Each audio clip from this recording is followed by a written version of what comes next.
The 2018 Game Awards just wrapped up, and aside from giving us a bunch of awesome sneak peeks, some of the best titles of the year were awarded for their brilliance. Here's the main ones that you need to know about if you missed the stream.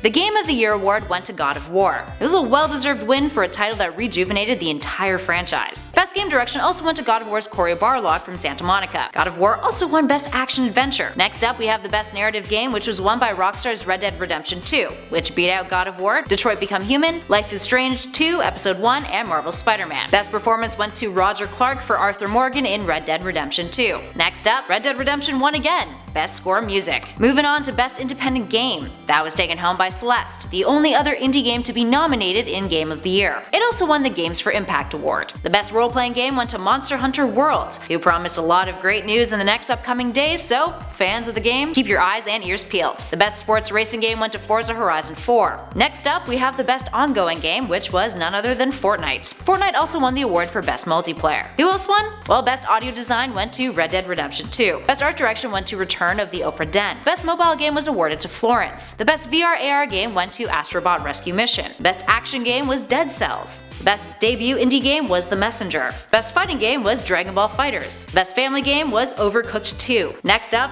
Best Strategy Game went to Into the Breach. Another big win for Fortnite was the Best Content Creator, Ninja. But perhaps the best moment of his award was Christopher Judge saying, "Read it, boy," as the award was being presented. And then we've got the Best Student Game. It went to Combat 2018, a team from Norway. This award was judged by a panel that included Todd Howard of Bethesda and Hideo Kojima. Esports were also celebrated at the Game Awards this year. Here's who won. Best Esports Player went to Sonic Fox. Best Esports Team went to Cloud9. Second year in a row. Best Esports Game went to Overwatch. The Best Esports Event was League of Legends World Championship. Next up, the Best Esports Host went to Shox. The Best Esports Coach was Reapert, as voted by the fans. And finally, the Best Esports Moment went to C9's comeback win in triple overtime versus FaZe. Alright, there you have it, friends. Which awards were you the most excited for? Were your predictions on point? Let us know in those comments below. Also, for more on what went down at the Game Awards this year, be sure to check out our highlights video. And for all of your gaming news, updates, and much more, be sure to subscribe to Top 10 Gaming. Thanks for watching.